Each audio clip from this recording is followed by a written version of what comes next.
If we have a few minutes before we wrap up this hour of the program, we'll get to that. I guess it's the big story in Washington, and it was the late night release of 7,000 Hillary Clinton emails by the U.S. State Department, and what's in those emails and what they mean, and will it be enough to derail her candidacy? Probably not yet anyway. Also, if we get an opportunity, a state government has decided to start equipping drones to weaponize drones for use in law enforcement. I would like to touch on that. If we don't do it today, maybe another day this week. I have some thoughts on that too as well. But I wanted to open this hour of the program and just talk a little bit about, I think that anybody who's tuning in today, whether or not you're a person of great faith, a lot of people out there, you may not go to church every Sunday, yet you still believe. And you still feel it's important that people who do believe should have their rights protected. And remember, government does not give you your rights. The Founding Fathers said those rights already existed. They were God-given. So government simply, even though it may try, government cannot eliminate those rights. You still have them, whether government honors them or not. 8 minutes after 9 o'clock, 56. Bill Colley with you this morning on Top Story on News Radio 1310, KLIX, and newsradio1310.com. I came across this. This is one of those rare moments lately where I've seen people of faith actually come up with some sort of a legal victory. Rachel Stoltzfus, writing for the publication Daily Caller, March for Life defeats Obama administration in court. A federal court prohibited the Obama White House from forcing a pro-life nonprofit to ensure abortion-inducing contraceptives Monday in what was the first exemption from the mandate granted by a secular organization. Now, you may know what the March for Life is. They actually have several regional ones that take part around the country. I've been to a few of those. They also have the big one that takes place in Washington on the anniversary of Roe v. Wade every year. I've been to that, too. The year I was there were 400,000 people, and mainstream media ignored it. You couldn't find any real serious coverage of it. 400,000 people marching through the streets of Washington, and just a collective yawn from the fellow travelers in the liberal media. It's not getting better. I mean, that court case might be an anomaly. It may not be a precedent by any means. I was reading this morning Reverend James V. Shaw. He's a writer for Crisis Magazine, talking a little bit about what we can expect in the future. More and more obvious persecution of Christians has been going on for some time. Its briefest statement is that no one can be a citizen of this country and a practicing Christian at the same time. That's the direction we're heading. Think about that for a moment. And he goes on to say, persecution is now so obvious that it needs little emphasis. The country itself was designed to prevent precisely this sort of persecution. We suddenly realize that the constitutional mechanism, he writes, to prevent this persecution is not working, but is being used to foster, indeed justify the persecution. Beginning with florists, bakers, photographers, we see an ever-increasing legal demand that no opposition will be tolerated to government rules, whatever their reasons, especially if they are religious reasons. Now, he writes, almost the opposite is the case. If it is in Scripture, it must be wrong. If it is in Scripture, it must be wrong. I was listening to a speech Ted Cruz gave to a religious gathering the other day in South Carolina, and he was talking about the fire chief in Atlanta, Georgia. Fellow actually had worked for a while in the Obama White House.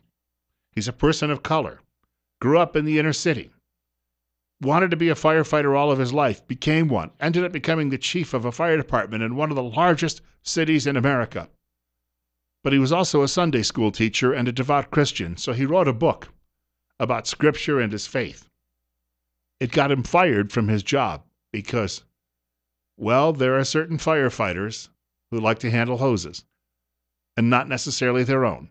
Let's just leave it at that. 9/11. Bill Colley with you on Top Story on News Radio 1310, KLIX, and newsradio1310.com. It's 58.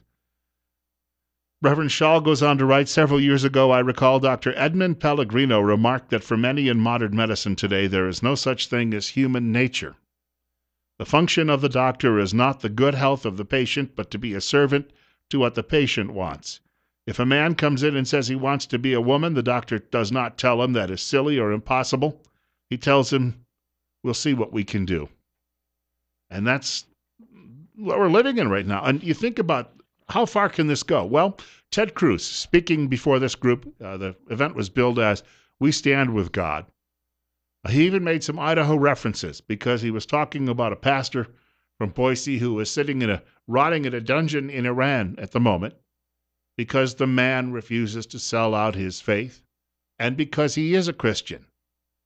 It may not be happening here quite like this yet, but there's a warning in all of this. We prayed for Pastor Saeed, but let me tell you, God is always in control. The Word tells us that God can free the captives just like an earthquake broke open the prison with Paul and Silas. God has it in His power to free Pastor Saeed. But I'll tell you, Name has shared that even in the bowels of a hellhole of an Iranian prison, Pastor Saeed has led numerous fellow captives and prison guards to Jesus. I said one time to a pastor that I happen to know that as Christians we were really on the forge right now and that we were really being tested, and his response was, no. We've always been tested like this. You're just noticing it. But that was 10 years ago. And I think if I happen to sit down with that same pastor today, and if I happen to bring this up, he probably would sit there and say, you know what? You are right. It's gotten worse. And it's likely not going to get any better anytime soon. Cruz, by the way, I've got a few segments here I'd like to share with you from this because there aren't many candidates anymore because of the media's treatment, and the overall structure of our culture has become so anti-faith, specifically anti-Christian faith. A lot of candidates, John Kasich being a prime example of it. He was raised a Roman Catholic. Now he's an Anglican. He's moved over to a very, what you call, liberal denomination, and he talks that way too. He talks in a touchy-feely Christianity that appeals to the left because it's really not Christianity, it's really liberalism. But this is Ted Cruz speaking in South Carolina and not being shy at all about sharing faith. We've seen in recent weeks these horrific videos of Planned Parenthood. Let me tell you right now, innocent life should not be treated as a business transaction. He got a great reaction on that. I was reading this morning, the congressional investigation that was done said, we can't use these videos as evidentiary because they've been heavily edited. And the fellow who actually was behind the filming of those videos, he responded with the fact that, once in a while, you have to turn the camera off because people have to get up and go to the bathroom. So yes, is there editing going on? Yes, for bathroom breaks and things like that take place when they're actually talking with someone. You can't really follow them into the toilet, I suppose. That might be considered a little bit untoward. Unless, of course, you're a liberal, and then anyone can use the toilet, no matter what they think they are. So I suspect that. But he also said that Planned Parenthood put its collective foot into its mouth when it admitted that, in fact, they were being paid for the collection and that they were altering the procedures to better collect what they call specimens. So, yes, there could still be some fallout for that evil organization before all of this is said and done. Cruz reminded folks he has often fought for Christians. Remember the story about the giant cross, the memorial in the Mojave Desert? And you remember that the ACLU wanted the thing torn down? Cruz brought that up as well, and he talked about his defense when he was working in the Solicitor General's office in Washington. He talked about his defense before the courts of that very, very important memorial in the desert Southwest. A lone white Latin cross erected to honor the men and women who gave their lives in World War I. The ACLU sued, arguing you cannot gaze on the image of a cross on public lands. The federal district court agreed, the federal court of appeals agreed, they ordered the cross covered up. Well, I'll tell you one thing they were right about. There is power in the image of the cross. And yet I was proud to represent over 3 million veterans before the U.S. Supreme Court defending the Mojave Desert Veterans Memorial, and we won 5-4. And he wrapped up his comments, and I do want to share this with you. He wrapped up his comments and said, look, we keep hearing that we don't have the demographic numbers to win the White House any longer. Sure, we can win governor's offices, we can win congressional seats, but we don't have the numbers on an electoral basis to win the White House anymore. And I think what he is saying is that's just really not true. Take a listen, and he explains why, and he explains how that can change. Do we live in a country where life is under assault, where marriage is under assault, where faith is under assault? The last election, 54 million evangelical Christians stated. 54 million. Is it any wonder we have the country we have? When believers are not honoring the commands of the Scripture, we are told to be salt and light. You can't be salt if you don't come into contact with that which you are to preserve. You cannot be light if you're hidden under a bushel. We are told to be watchmen on the wall, and I will tell you this, for believers across the country, we will stay home no longer. Now, you've got to remember his numbers. He's still well within the top 10. He's still well within the reach of perhaps being the Republican nominee for president in 2016. However, he's at the moment one of several candidates. Back in 2012, the reason that Rick Santorum managed to stick around so long and was so pesky and so troublesome for Mitt Romney is because Santorum literally went after those voters. Oddly enough, Santorum, being a Roman Catholic, was more popular among evangelicals because he's very conservative in his faith and what he believes. But he was the only person who was addressing that subset of the electorate, which is a large one, as Cruz just pointed out. When you think about 54 million people who didn't vote, 54 million, they could definitely swing an election. This year, though, the reason Cruz isn't in first place or second place or third place is simply because you have Mike Huckabee chasing the same demographic, Santorum chasing the same demographic. You've got Cruz chasing that demographic, and they're not alone. Jindal is chasing that demographic. But as we see a winnowing effect take place, which will happen, when that does happen, you'll see people like, if it's Cruz, who's the last one left standing of that group, then his numbers will go up dramatically. Or if it's probably not going to be Jindal by the looks of things, which I think is unfortunate. He's a great man. But any one of those four, if they're the last of the four who's still in this race, they're going to be addressing this issue, and perhaps they'll get those voters to finally turn out. 20 minutes after 9 o'clock, Bill Colley with you on Top Story on News Radio 1310 KLIX and newsradio1310.com.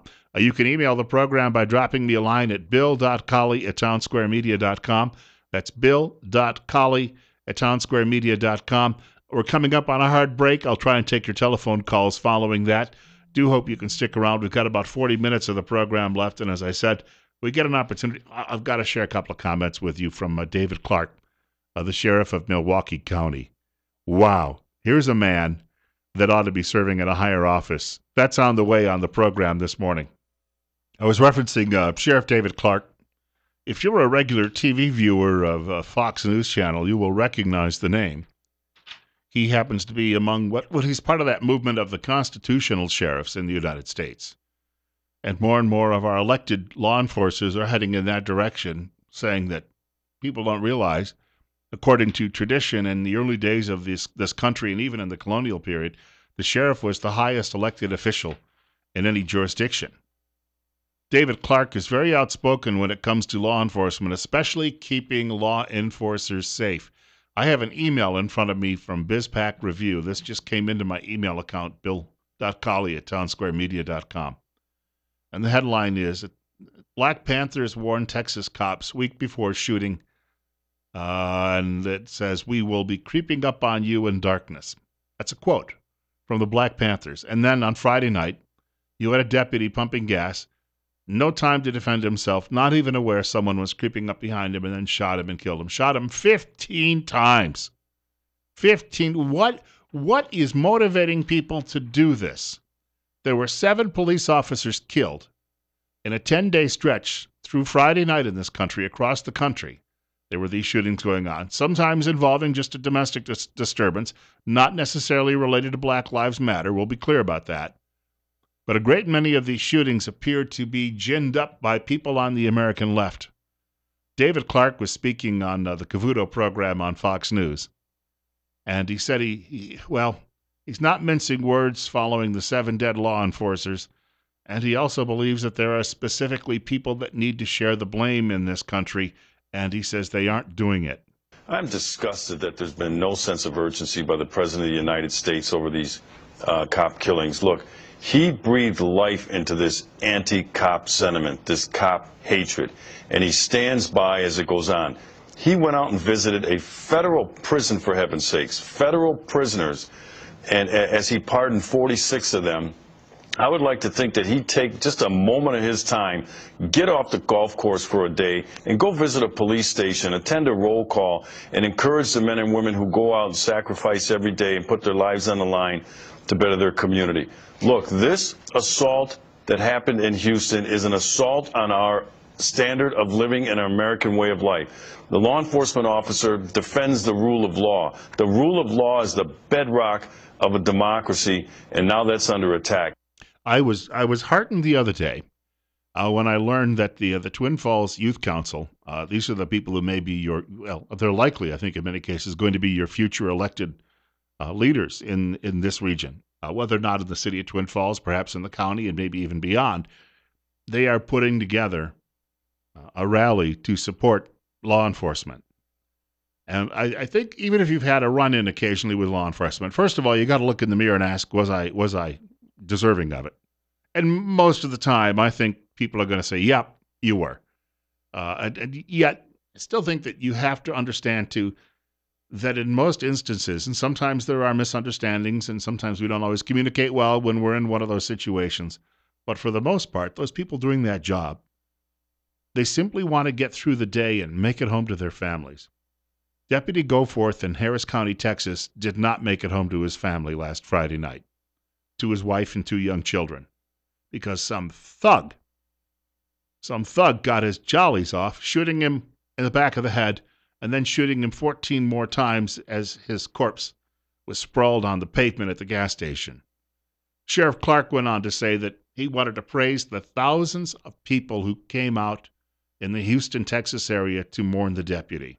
And we need to take that kind of energy and start to have counter-protests wherever these Black Lives, L-I-E-S, these Black Lives movement, Matter movement and situations are held, and have counter-protests, confront it, shout it down. That kind of ugliness and slime has no place in American culture or American society, and it's time to bury it. Think about Barack Obama. I'll get to my telephone caller in just a moment, but think about Barack Obama running for president, telling us how he was going to bring the country together. And yet, he's divided us because he doesn't like police officers. And a great many of his supporters don't like police officers. I guess that's what happens with the old Chum gang. They all turned into drug dealers, and they have an issue with law enforcement. And then they bring us in people from other countries, whether they be millions and millions, tens of millions of illegal aliens. And then they bring in people from other countries who may not be able to get along with us because of their religious faith, they hate everything American. It seems to me that all of these things are part of a big puzzle, all being brought together to destroy the United States. 926, Bill Colley with you on Top Story on News Radio 1310 KLIX, newsradio1310.com. It's 59. Do we have a caller with us? Yeah. You're on the air. Yeah, it's Bill. You're not going to hear anything from Barack Obama, Al Sharpton, Jesse Jackson, or the Black Panthers, because they're behind this thing. What they want to do eventually is to be able to have a police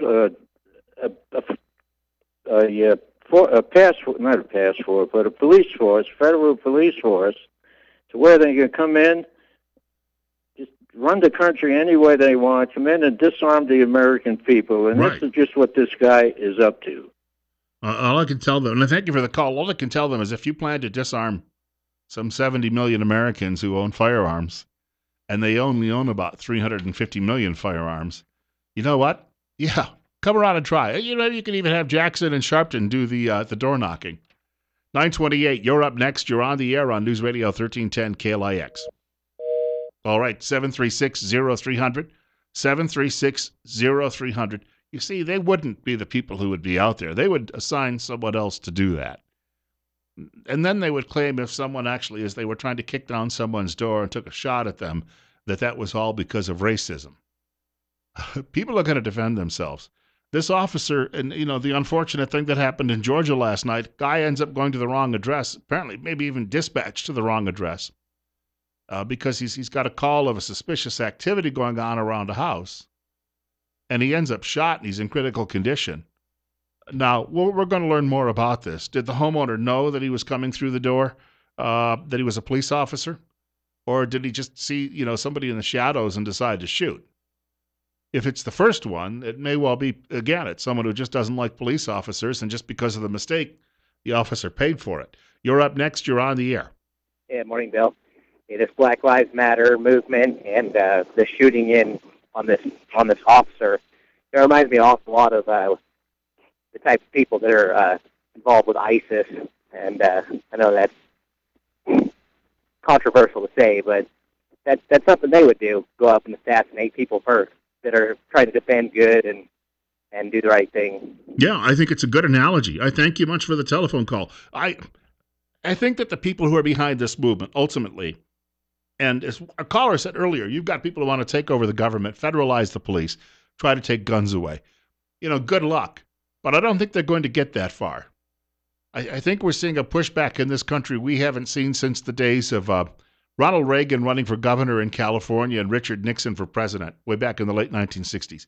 People are sick of the overreach of the Democrat Party and its evil minions, and they're going to stop it. And I'll tell you what, this Black Lives Matter, they don't represent the entire black community, but they could be bringing a whole lot of hurting on that community, because at some point, people aren't going to put up with it. And if they want to go in and burn the cities, I've said it before, the pushback is going to be nasty. And a lot of people, unfortunately, are going to pay with blood. And that's why you need people in that community to stand up and say, no, they don't represent us. We've got more coming up in just a moment. We mentioned earlier, Mike Crapo is having a town hall meeting, and that starts in about 45 minutes in Kimberly and at City Hall. And so I think if you have a question or comment you'd like to share with the senator, you have an opportunity to do it in Kimberly this morning. Keep in mind, he will listen. Keep in mind, though, if you don't bring along a satchel of campaign cash, he may not do anything. 9:32, Bill Colley with you on Top Story on News Radio 1310 KLIX and newsradio1310.com. Believe we have a caller trying to reach us right out of the break, which is a good thing. I'm not going to argue about that. 60 at our studio, and going to be a warm day, another 30 degrees tacked on before we wrap it up. You're up next. You're on the air. Bill, you were talking about, we've all spoke about this, well, some of us, 50% of the people, Christian community who didn't vote in the last election, and you said there were 54 million of them. Now, that is one hell of a lot of people. Yeah. That overcomes the illegals coming into our country voting, I believe, if those show up. Now, one thing about people showing up, and now you may have spoken of this, but I haven't been able to listen the whole time, but there was quite a crowd that were in favor of that poor officer who was shot down in cold blood there. And so, that was an encouraging sign to me that people say, you know what, all lives matter, and if the Black Lives Matter group thinks that they're going to be the only ones who protest or whatever, we can do it too, and it's a good thing, and I was encouraged by that sign. Hey, I thank you much for the call. And I think that that what this is doing, I think that this group is being told, first of all, they're bullies. Let's be honest. They rush the stage. They grab microphones from people who are speaking. They're bullies. Secondly, though, now that we actually have law enforcers who are good family men who are dead, apparently I think it's going to do a great deal to discredit them. I mean, I have a little bit of a public relations background, and actually killing good people who do law enforcement work doesn't help your cause. 9:35, you're up next. You're on the air on KLIX. Right before the break, you had a caller that was talking about what looks like is probably their motive, what they're trying to do. I mean, Obama and all his cohorts. Right. They are trying to break people down and break people's ideas about guns, make people hate guns and worry about guns. They're succeeding more than we know, and I think they're trying to get to the point where we can declare martial law and people will be okay with it because they're worn down and sick of the violence. And once they declare martial law, the military will move in, and I hope to God that there are enough God-fearing people in the military that will stand up against their higher-ups and say, I will not fight against my own countrymen. But I don't know for sure that that's going to happen, because they've been teaching kids in school all along how terrible America is. I just don't see there's that many of them that'll stand up against it. I thank you much for your call. And to add to that, I have a friend who left the Army a few years ago, and he said that when he got in the early 1990s, he said that the Army was, these were people who were raring and ready to go. But he was from Tulsa, Oklahoma. He said there were a lot of guys like him. He said by the time he left the Army, it was filled with a lot of gangbangers. They're loyal to, it's almost like a Praetorian Guard back in Rome. They're loyal to their emperor, Barack Hussein Obama. And that is a question, because you'd probably split the military, maybe not 50-50, but enough to the point where, my gosh, as the column I wrote yesterday at our website says there will be blood. I don't know how we can avoid it. I mean, it's a prediction. It's not something I want. But I think that with all the problems we have and what's coming and economic problems, all these things are going to heighten this. I think you're going to see it. 9:36. You're on the air with Bill Colley on Top Story on News Radio 1310, KLIX, and newsradio1310.com. Yeah, Bill. So Senator Crapo is also going to be at Eden at the Senior Citizen Center this afternoon. I think he speaks somewhere around 12:30 or 1, somewhere thereabouts. In Twin Falls? No, Eden. Oh, okay. I didn't get that part of that. I heard a dog barking in the background. Yes, Eden. Okay. Super. Thank you much. Bye. 9:37. Bill Colley with you, and we've got a couple of minutes before the next break. One thing I wanted to share with you, we were talking on air, was it 2 weeks ago, 12 days ago, with Kelton Hatch from Idaho Fish and Game about some of the upcoming hunting seasons. All the more reason that we want you to remember high desert meat processing, where they process one animal at a time. What you bring in is what you get back. Darren Van Horn, owner of High Desert Meat Processing in Twin Falls, has more than 30 years' experience in the business. They process some meat, of course, and they have great reviews. You can go to Facebook. They have a High Desert Meat Facebook page, and there are reviews there of customers. You can give them a call for all of your processing needs, wild game and domestic as well. 734-9949. High Desert Meat does in-house smoking. Nothing gets shipped out. Specialty meats such as pepperoni, salami, jerky, summer sausage, breakfast sausage, kielbasa, brats, Polish dogs, hot dogs, and much more. USDA approved. Darren works closely with local beef growers and their programs to ensure quality meat. Once again, the telephone number, 734-9949. I bought some sausage yesterday with the notion that I was going to cook it with my breakfast. Now, Benito tells me that I've got to pronounce it chorizo, even though when I look at it, being an English-speaking person, I say chorizo. He says, no, it's chorizo. Or thereabouts. He may have actually, I think I'm approximately close. So I got home, and I was going to make spaghetti sauce.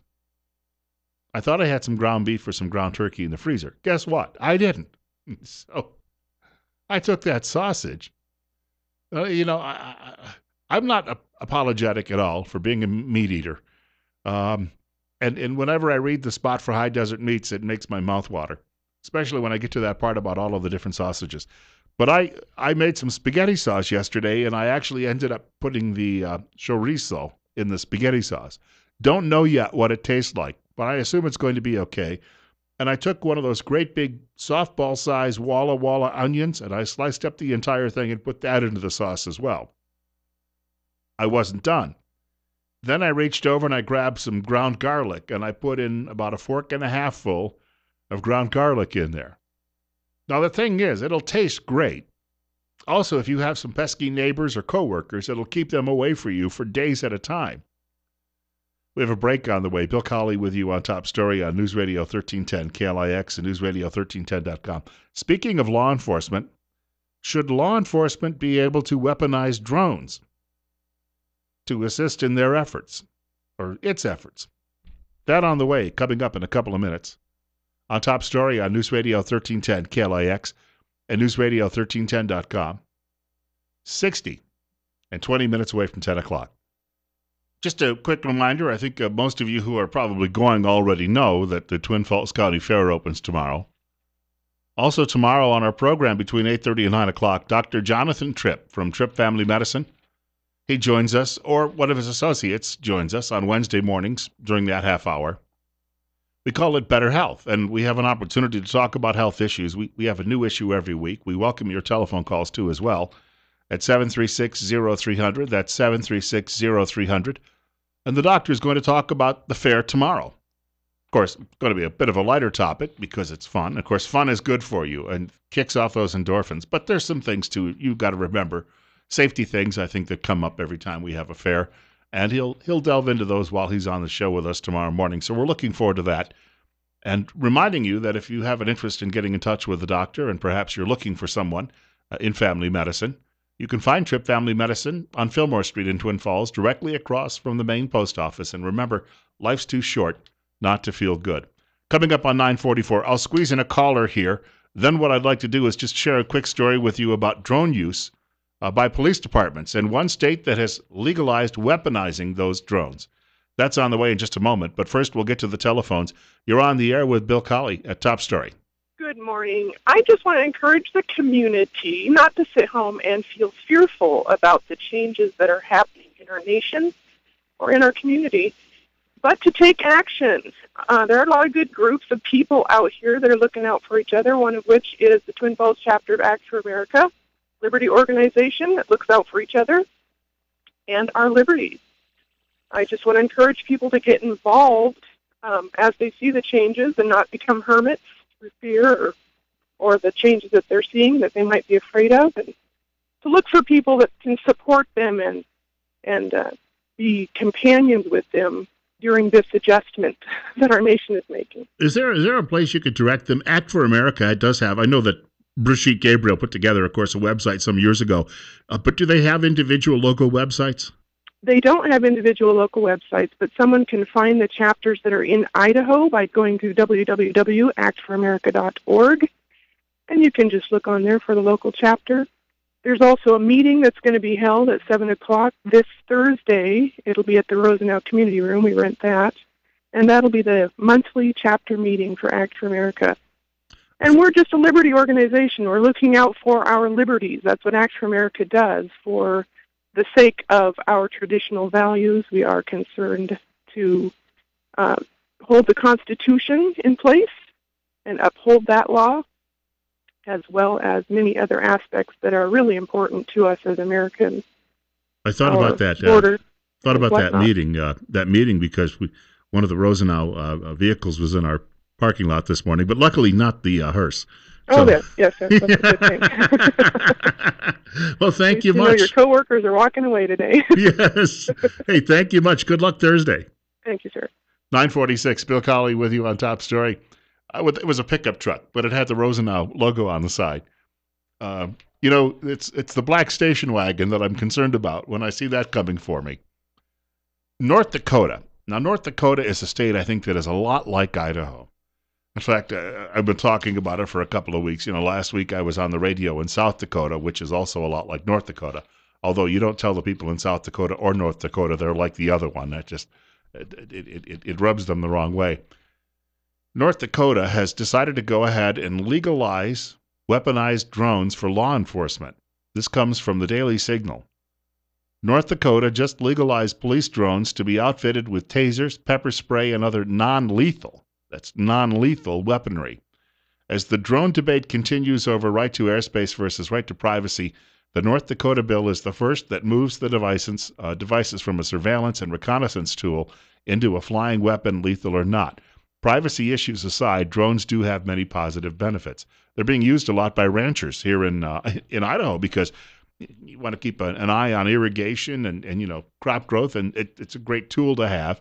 And you don't have to get up there in a chopper and fly around at great expense to get that view, that bird's eye view of what's going on. The Heritage Foundation is the organization that publishes the Daily Signal. The Heritage Foundation is opposed to actually weaponizing drones for law enforcement use. And I guess there's a concern that will militarize our local police. However, I have a couple of thoughts on this. The writer says they're not there yet, but the writer says attaching non-lethal weapons to drones may be pushing the limits of excessive force. I got a thought or two on that. I remember about 10 years ago, was it 10, 11 years ago, when a group of Muslim terrorists, they burst into a school in Beslan in Russia, and they herded all the children into a gymnasium. And then they issued their demands. They eventually ended up killing all of those children. Then they rushed a movie theater in Moscow, and they captured everyone inside. Well, the Russian government tried to pump gas into the theater, and it was unsuccessful. They killed most of the people who were inside. But there are types of gases that will just knock people out. If in this country we ever had a situation like that happen, and yes, ISIS is plotting, and they have operatives in this country. We're not kidding you. They may have operatives in the Magic Valley. ISIS is planning to do these types of attacks here. This is where I think law enforcement armed with a drone that could spray an area with a gas that would at least temporarily knock people out. Now that would be your hostages too. But if you are able to knock out the hostage takers, by the time they come to and they're in shackles, the problem is solved. So there's a point where I think we need to authorize this. We need to use every weapon that we have at our availability in a situation like that. And I think that's going to happen, because if ISIS says they're plotting this, it will happen. I mean, just sheer numbers. We're a big country.